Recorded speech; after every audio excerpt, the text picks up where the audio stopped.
El explicador. Con Enrique Ganem y María de Los Ángeles Aranda. Un viaje a través del fascinante mundo de la ciencia y la tecnología. El explicador. Este día en El explicador, martes, una sola historia, una idea propuesta por usted como siempre, hoy aquí en El explicador. Buenas noches, es martes 1 de noviembre de 2011, los saludamos María de Los Ángeles Aranda y Enrique Ganem, y tenemos para usted el programa que construimos con lo que usted pide. Recuerde el correo electrónico elexplicador@mbs.com, con una copia a elexplicador@yahoo.com.mx. Ideas a la práctica. Ciencia e industria. A principios de la década de los 40, la situación de Inglaterra era realmente desesperada. Para 1940, el pobremente armado ejército inglés había sido casi completamente destruido en Francia.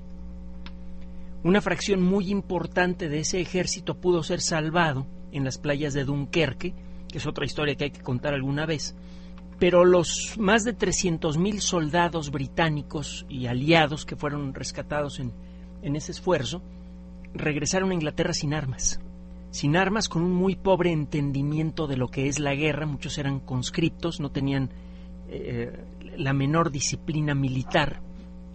Los horrores de la Primera Guerra Mundial habían hecho que los ingleses desearan no tener nada que ver con la guerra. Pensaron que por haber ganado esa guerra ya no tendrían que pelear otra, y dejaron de lado todos los preparativos importantes, o casi todos. No tenían un ejército realmente moderno. Para 1940 el ejército estaba desarmado, humillado por la rápida derrota en Francia. La fuerza aérea estaba muy disminuida. Los pocos aviones de combate modernos que tenía Inglaterra habían sido empleados en parte en Francia, y si bien habían peleado bien, habían sido derribados muchos aviones, muchos de los pocos aviones de combate modernos que tenía Inglaterra. Para 1940, Inglaterra contaba con menos de 600 aviones de combate modernos que pudieran funcionar, y no tenía suficientes pilotos para echarlos al aire. Alemania, por otro lado, tenía un ejército victorioso, con tácticas y con armas modernas, una fuerza aérea muy nutrida, muy experimentada, con aviones modernos también, y la sensación de ser invencibles. En un intervalo de tiempo ridículamente corto, Alemania se comió al continente europeo casi por completo, mientras que Inglaterra con trabajos podía defender su propio territorio. Los puntos fuertes de Inglaterra a mediados de 1940 eran la armada, la marina británica, que seguía siendo muy fuerte, la fuerza aérea, que era pequeña pero era moderna, y tenía en sus manos un aspecto tecnológico que, si bien era conocido por los alemanes, solamente los británicos se lo tomaron muy en serio.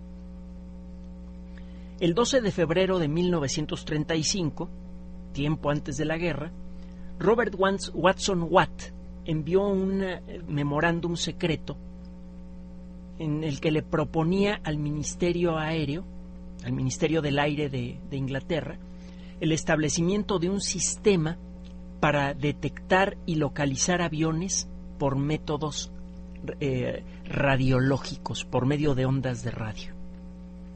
La idea de enviar un pulso de radio muy potente para que con un detector especial uno pudiera detectar el rebote de esa onda de radio y por lo tanto calcular la posición de un objeto en el cielo, de un objeto que podía encontrarse a una distancia muy grande, se encontraba en el ambiente desde mucho tiempo antes. De hecho, para cuando comenzó la guerra, los alemanes ya tenían un sistema así. Los sistemas de radar ya estaban en manos del enemigo.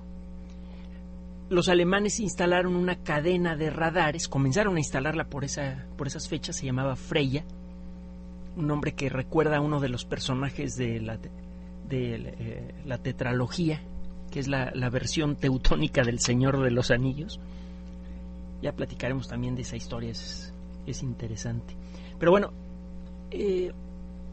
Inglaterra entonces sí se toma en serio la propuesta de Watson-Watt y establece un sistema. Establece primero los fondos para que se hagan experimentos a gran escala, con la idea de enviar un pulso de ondas de radio muy intenso que fuera reflejado por aviones, para ver si era posible detectar ese eco de radio y a partir de él poder calcular la distancia y posición de un avión. Para mayo de 1935 ya se estaban estableciendo los primeros intentos para detectar aviones. En el mes de junio, un sistema primitivo permitió detectar un avión a 27 kilómetros de distancia. Hay que decir que el primer ejemplo, la primera ocasión en la que funcionó un radar, la primera vez en que fue posible detectar un objeto que volaba por el cielo por reflejar ondas de radio, fue el 26 de febrero de 1935. Es decir, una quincena después de que Watson-Watt envió este documento secreto al Ministerio del Aire. Estableció en un campo que ahora tiene, por cierto, un pequeño monumento, estableció una serie de cables conectados a un camión que tenía un generador eléctrico y los aparatos electrónicos apropiados, y logró detectar a un bombardero viejo, uno de estos bombarderos biplanos, que volaba alrededor del campo aéreo. Con la ayuda de este aparato logró detectar por primera vez a un avión por medio del radar. Solo hubo 3 testigos de este acontecimiento porque se trataba de un experimento secreto y muy importante. Las 3 personas fueron Robert Watson-Watt, que desde entonces es considerado como el verdadero inventor del radar, porque fue el primer radar que realmente funcionó bien. Su asistente Arnold Wilkins, que estuvo con él muchos años, y uno de los miembros del comité establecido por el Ministerio del Aire para ver si los experimentos de Watson-Watt funcionaban, un señor Rowe. Fueron las únicas personas que pudieron ver este momento histórico. Al poco tiempo se le dio a Watson-Watt una patente sobre el radar, y de entonces en adelante se comenzó a trabajar seriamente en el desarrollo del radar, porque el Ministerio del Aire estaba muy consciente de las enormes debilidades que tenía Inglaterra al principio de la Segunda Guerra Mundial. Al regreso del siguiente corte, algunas observaciones con respecto a esta debilidad de Inglaterra y a cómo el radar logró ayudar a establecer a Inglaterra como una potencia de nuevo en la Segunda Guerra Mundial. En un momento regresamos a El Explicador con Enrique Ganem y María de Los Ángeles Aranda. Usted escucha El Explicador con Enrique Ganem y María de Los Ángeles Aranda por MBS 102.5. Continuamos en El Explicador @mbs.com, con una copia a elexplicador@yahoo.com.mx. Para 1937 ya se habían establecido las primeras 3 estaciones experimentales de radar y comenzaban a funcionar. Los resultados fueron tan buenos que el gobierno inmediatamente estableció una comisión para establecer otras 17 estaciones de radio, para juntar en total 17 estaciones de radar en la costa oriental y sur de Inglaterra, precisamente las costas que dan hacia el continente. Cuando comenzó la Segunda Guerra Mundial, 19 estaciones estaban listas, faltaba por construir una de ellas, y ya estaban listas para funcionar. Para el final de la guerra había 50. Los alemanes sabían que se estaban construyendo unas grandes torres metálicas de las que salían ondas de radio, pero no estaban seguros para qué servían, y por eso no las atacaron al principio de la guerra. Este pequeño detalle fue el que le dio a Inglaterra la victoria a la larga en la Segunda Guerra Mundial. La batalla de Inglaterra comenzó cuando Inglaterra ya estaba en una situación muy delicada. Su parte fuerte, su marina, estaba siendo amenazada de una manera cada vez más clara por los submarinos alemanes.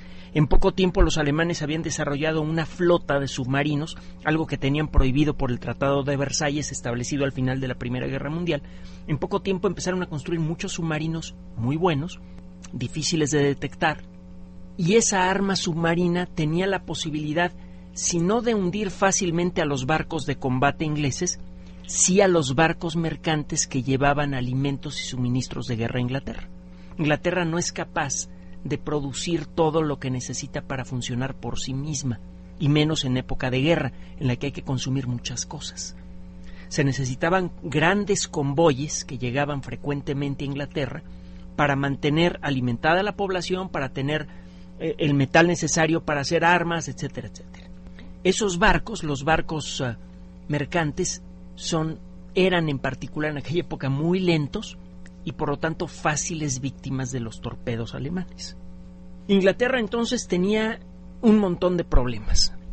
Los habían corrido del continente y su ejército había quedado humillado y sin armas. Había quedado claro que el ejército británico en aquella época estaba compuesto principalmente de gente sin experiencia y sin ganas de pelear. La Fuerza Aérea tenía una cantidad más o menos razonable de aviones, pero más de la mitad de ellos eran aviones viejos que era mejor ni sacar, porque solo servirían para que los alemanes se anotaran puntos frente a sus jefes. Eran aviones muy fáciles de derribar. Los relativamente pocos aviones de combate modernos que tenían los ingleses, no todos ellos tenían piloto, no había pilotos suficientes para tanto avión, y menos pilotos con suficiente experiencia.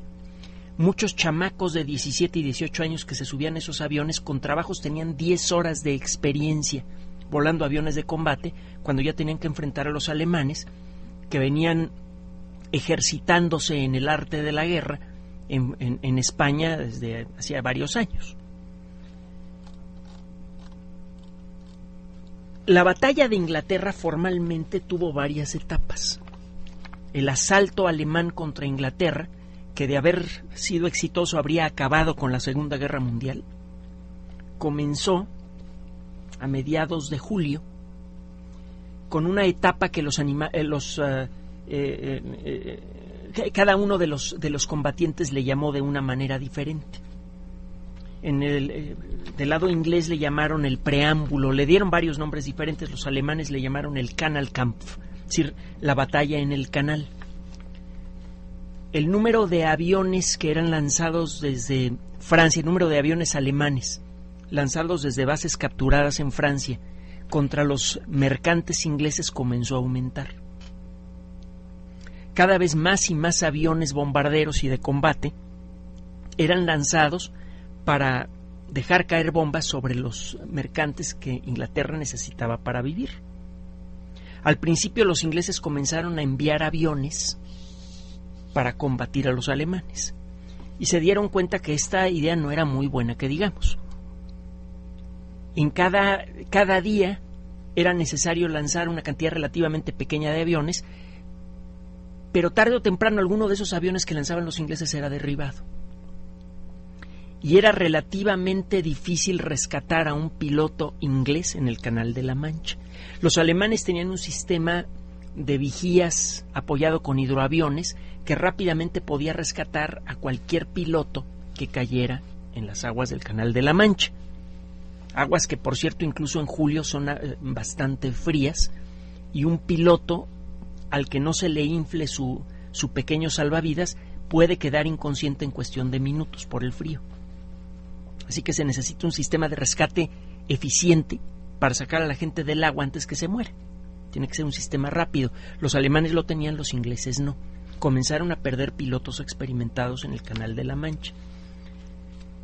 Los combates sobre el Canal de la Mancha fueron relativamente poco importantes en cuanto a la conducción de la guerra. Ni los alemanes ni los británicos sufrieron pérdidas muy importantes. Lo que sí es cierto es que los británicos empezaron a dar cuenta de algunos aspectos muy vulnerables de su fuerza aérea. El construir aviones de combate modernos requiere de mucho más esfuerzo que el construir aviones biplanos. Cada vez que caía un avión de combate moderno, la Fuerza Aérea Británica realmente sufría una merma importante.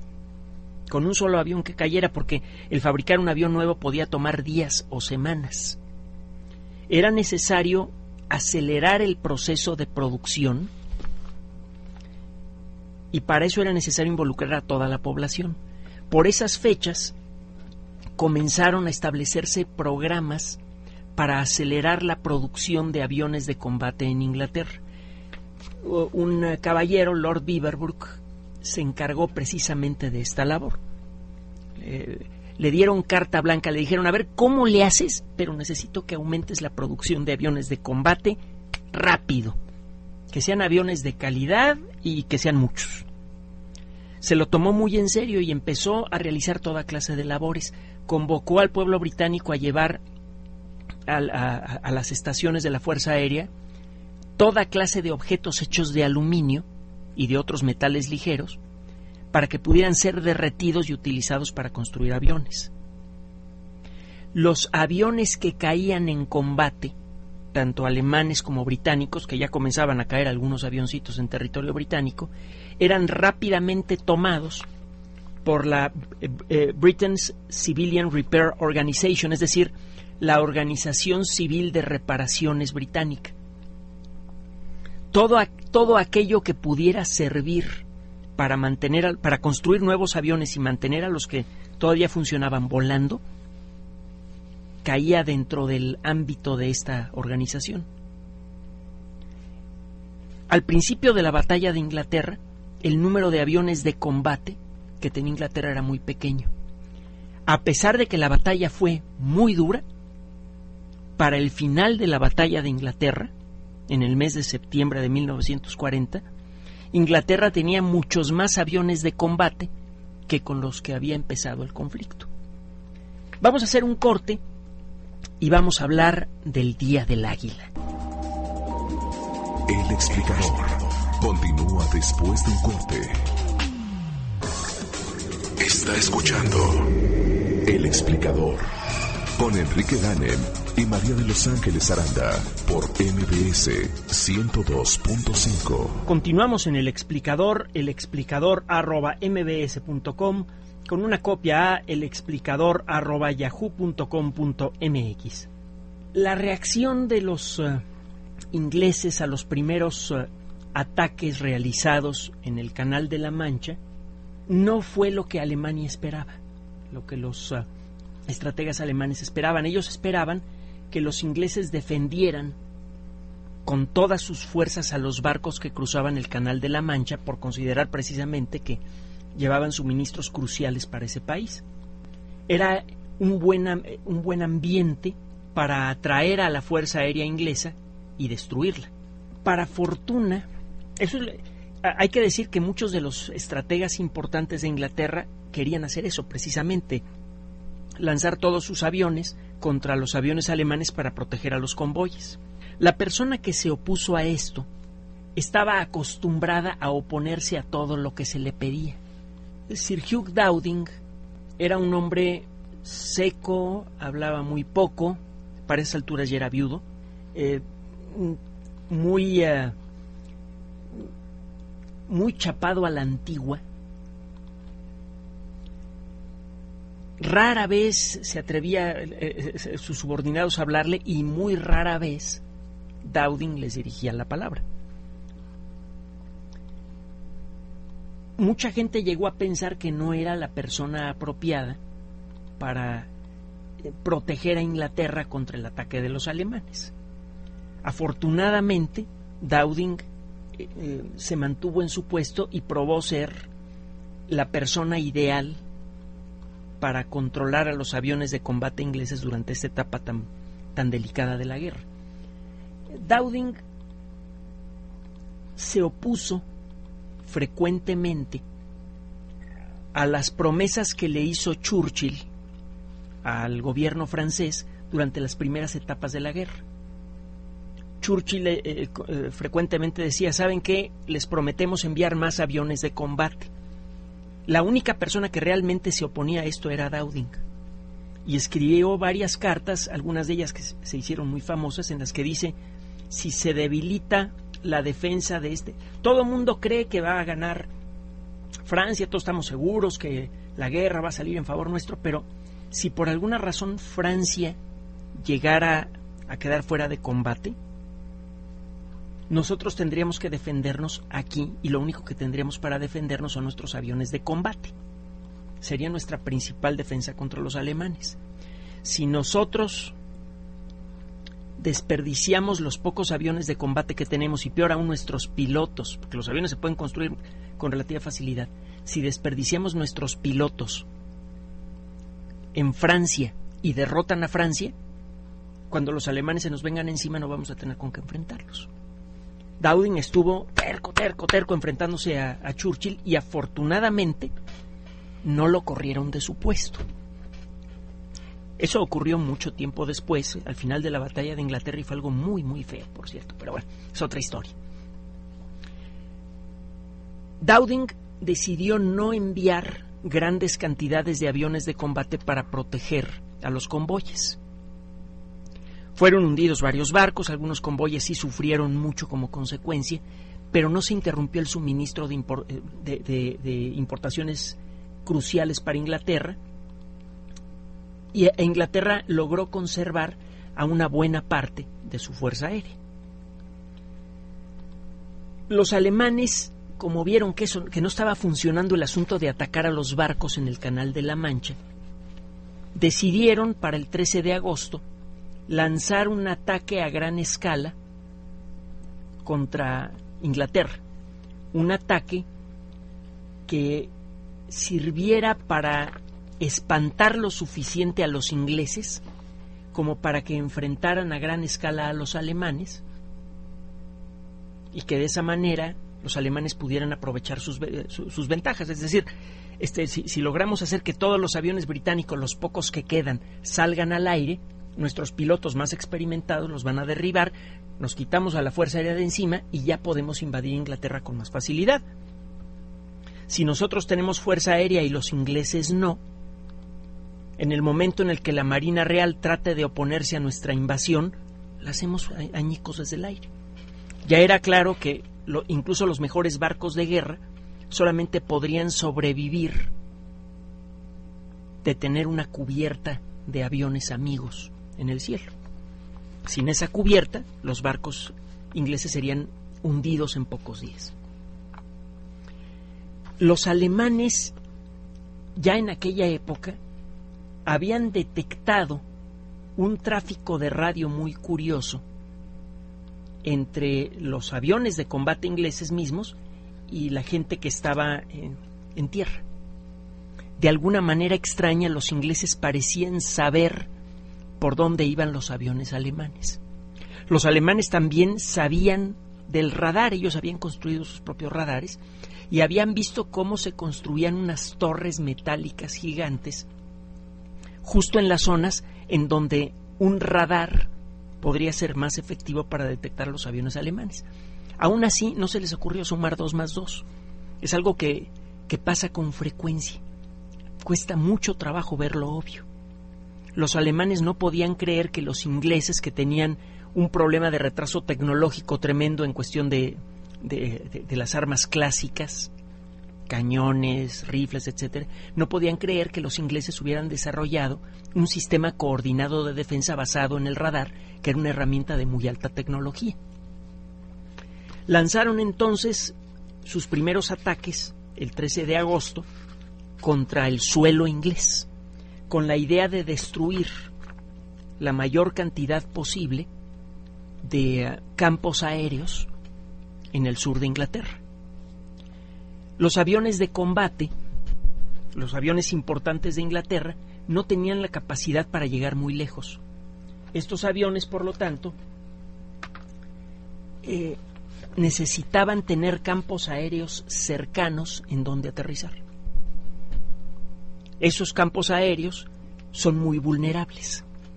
Si usted destruye esos campos aéreos, los aviones ya no pueden despegar y es lo mismo que si los hubiera usted derribado.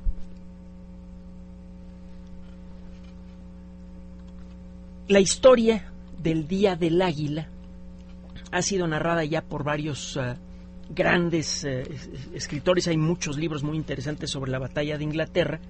Hay uno en particular que yo he encontrado muy completo.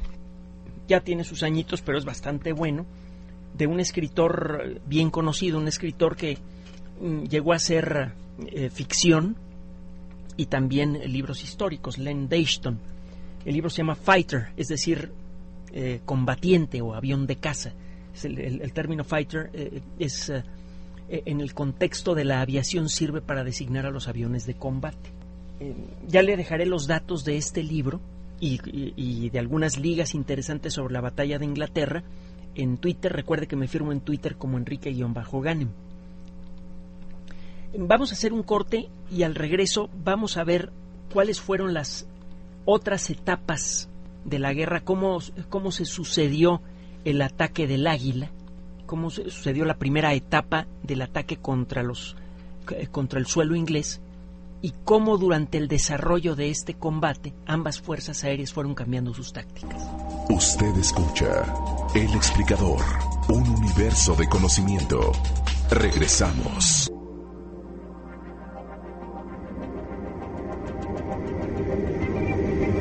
El Explicador.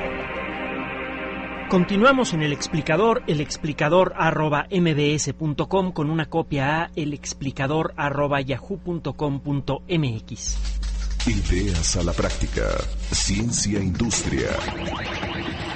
Lo sucedido ese 13 de agosto produjo muchos equívocos en el lado alemán. Para comenzar, los alemanes no pudieron evaluar correctamente la importancia del radar inglés. Para cuando se dieron cuenta que Inglaterra realmente tenía un sistema de radar que les permitía detectar a sus formaciones mucho tiempo antes de que llegaran a Inglaterra, en lugar de alarmarse y de buscar la manera de convertir en prioridad su destrucción, los alemanes dijeron, pues mejor. Si los ingleses nos pueden ver desde lejos, van a enviar muchos aviones contra nosotros y como ya no les quedan muchos aviones, los vamos a destruir todos. Fue un error de cálculo muy grande. El ataque del águila, el Adler, bueno, el día del águila es el Adlertag.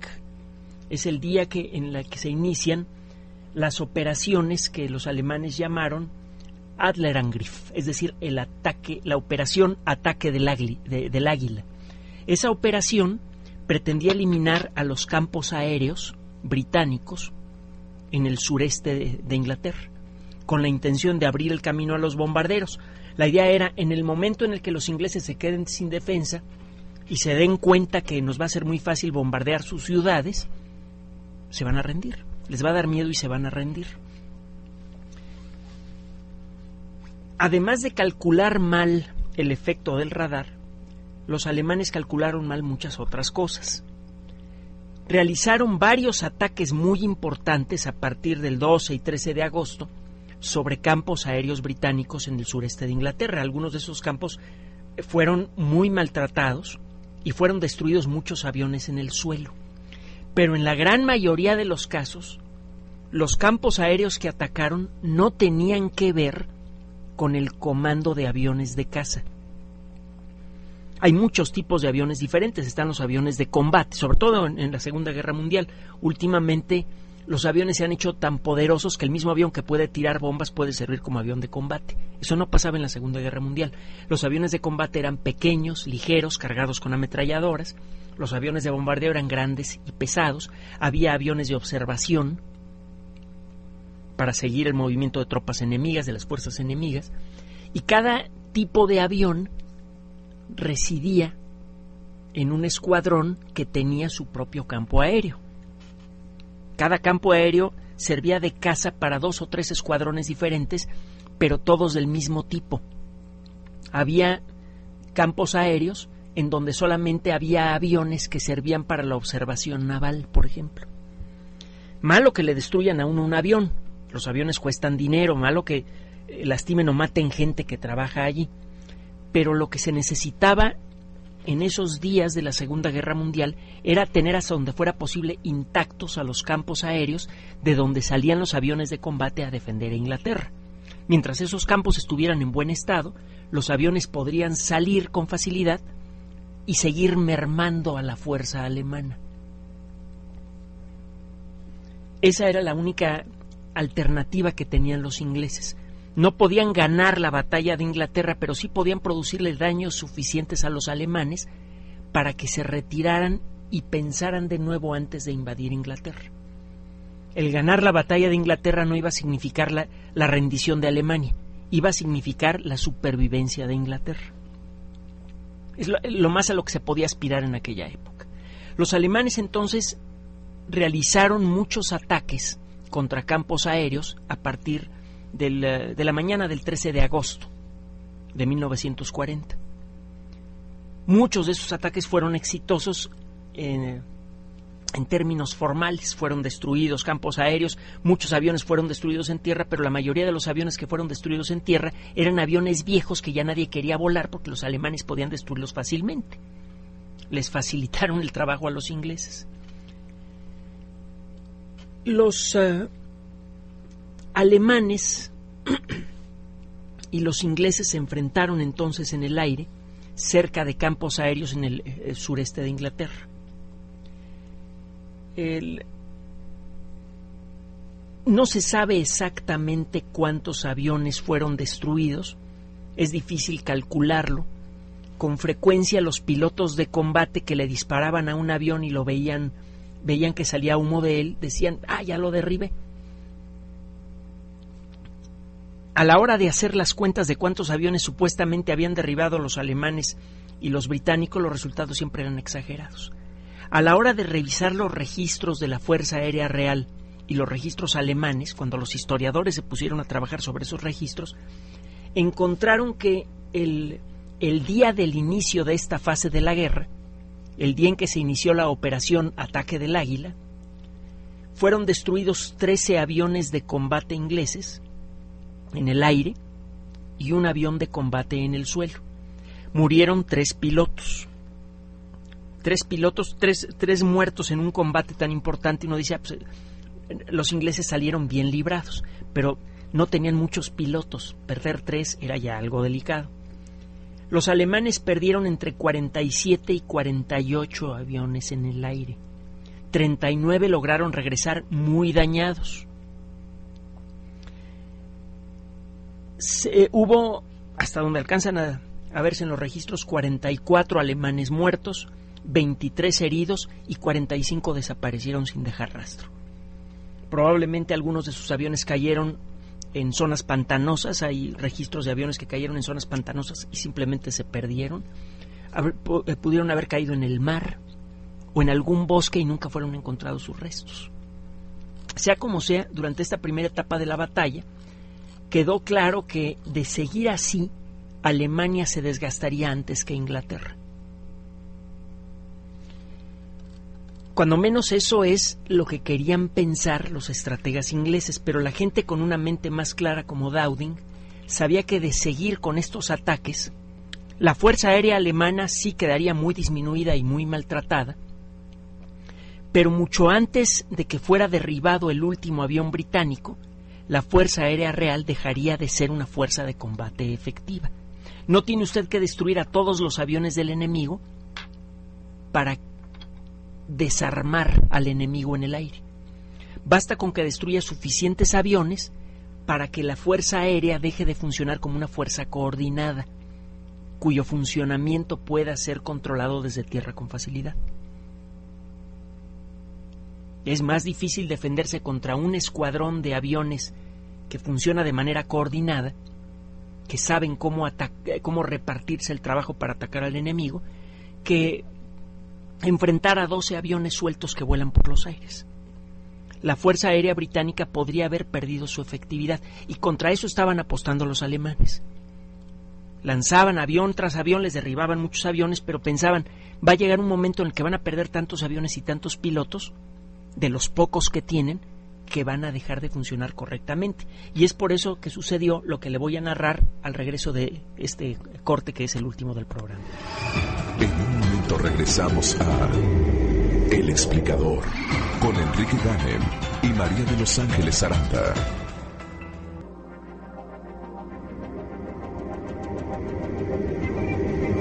El Explicador. Continuamos con la parte final de este programa, elexplicador@mbs.com, con una copia a elexplicador@yahoo.com.mx. Los aviones alemanes empezaron a mostrar sus limitaciones cuando se lanzó el ataque del Águila. Entre los aviones alemanes, uno que era especialmente popular, que había ganado un nombre terrible durante los primeros meses de la Segunda Guerra Mundial, se encontraba el Stuka. Ya habíamos platicado de este avión, el Junkers modelo 87.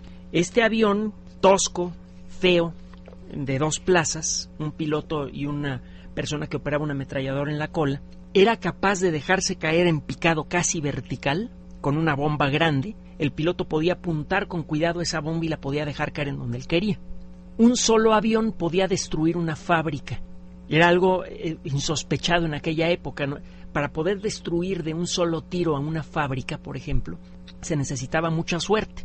Sea que lo tratara de hacer usted desde un avión bombardero convencional que volaba a gran altura, o sea que usted tratara de de destruir la fábrica a cañonazos. Era muy difícil hacerlo.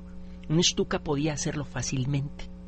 Estos aviones realmente producían miedo, pero eran excepcionalmente lentos. En los primeros días de la batalla de Inglaterra fueron lanzados varios escuadrones de Stukas contra Inglaterra, y bueno, cuando tenían la fortuna de cruzar por Inglaterra sin ser interceptados, cuando todos los pocos aviones de combate ingleses ya habían sido lanzados contra otros escuadrones alemanes, estos aviones podían entrar a Inglaterra de manera impune, echar sus bombas con gran precisión y regresarse, y sí producían mucho daño. Pero cuando los encontraban los aviones ingleses, los desplumaban. Hubo varias ocasiones en las que un grupo entero, un escuadrón de 12 aviones Stuka eran encontrados por aviones ingleses, y con trabajo regresaban 2 o 3 a Alemania. Las vulnerabilidades de los aviones alemanes eran muchas. Eran aviones pequeños.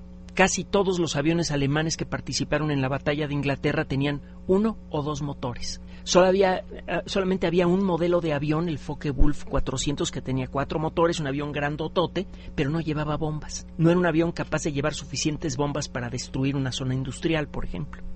Era un avión que se utilizaba para observación marina, para buscar a la Marina Real. Los aviones que se lanzaron contra Inglaterra no podían llevar muchas bombas, y los aviones de combate que protegían a esos bombardeos tenían poca gasolina. Después de volar 10 minutos sobre Londres tenían que regresar o se caían en el Canal de la Mancha por falta de combustible. Había otras vulnerabilidades en estos aviones. Muchos de los aviones alemanes tenían grandes cabinas de vidrio que le permitía a la tripulación ver con facilidad lo que sucedía a su alrededor, pero los hacía fácil víctimas de las ametralladoras de los aviones ingleses. El 15 de agosto, los alemanes cometieron otro error de cálculo. Dijeron, ¿saben qué? Nuestro ataque del Águila no está funcionando porque todos los aviones ingleses de combate están concentrados en el sur. ¿Qué tal si lanzamos un ataque sobre Escocia, por el norte, por el noreste, con nuestros bombarderos? Nuestros bombarderos sí tienen gasolina para llegar hasta Inglaterra por Escocia y regresar. Nuestros aviones de combate no. Vamos a enviar nuestros bombarderos sin protección, pero no va a haber problema, porque todos los aviones ingleses se encuentran en el sur. Los alemanes habían mal calculado la labor de Lord Beaverbrook. En muy poco tiempo había logrado cargar con energía al ambiente industrial inglés y empezaron a producir aviones de combate con un ritmo cada vez mayor. Llegó un momento en el que había un montón de aviones de combate sentados en la fábrica porque no había pilotos que los pudieran volar. Salían muchos aviones de combate, más de los que podían destruir los alemanes. Y es por eso que los pilotos de los bombarderos alemanes que se lanzaron contra Escocia ese día se llevaron una zarandeada de la patada. Cuando esperaban llegar a la costa inglesa sin oposición alguna, de pronto se encontraron con varios escuadrones de combate ingleses que aparecieron de la nada. Claramente no aparecieron de la nada, fueron dirigidos por el radar, por este elemento tecnológico clave de los ingleses. La batalla que resultó, fueron destruidos 15 aviones alemanes y los ingleses perdieron uno. Esto fue lo que dio la pauta de lo que sucedió en las semanas siguientes en la batalla de Inglaterra. Uno, los errores de cálculo de los ingleses en cuanto a la capacidad tecnológica, de los alemanes en cuanto a la capacidad tecnológica inglesa. No calcularon su capacidad para producir aviones, bien. No calcularon su capacidad para administrar correctamente los recursos que tenían a la mano. Siempre lanzaban grupos pequeños de aviones contra las grandes masas de aviones alemanes, pero siempre las lanzaban en el lugar y momentos correctos. Desconsideraron la importancia del radar y llegaron a desconsiderar incluso la capacidad del pueblo inglés para resistir los horrores de una guerra. Se llegó a pensar que el pueblo inglés se rendiría inmediatamente al ver cómo bombardeaban sus ciudades. Los ingleses no habían sufrido en carne propia la Primera Guerra Mundial. Sus territorios no habían sido tocados por los grandes ejércitos, el territorio inglés. No como en el caso de Francia, en donde la guerra, abría uno la ventana de la casa y veía uno la guerra, ¿no? Durante esta primera etapa de la batalla de Inglaterra, hubo momentos en los que Alemania estuvo cerca de ganar el combate, pero siempre el radar, la capacidad organizativa inglesa, etcétera, todos elementos de alta tecnología que todavía se estudian en la actualidad, le permitieron a una fuerza muy reducida enfrentar a la mejor fuerza aérea del mundo en aquella época. Poco tiempo después, un bombardero en la noche se perdió, un bombardero alemán. Dejó caer sus bombas sobre un área en las orillas de Londres. Churchill respondió enviando aviones contra Berlín y Hitler respondió lanzando toda su fuerza contra Londres. Los aviones alemanes que estaban destruyendo sistemáticamente los campos aéreos ingleses se dedicaron ahora a atacar Londres.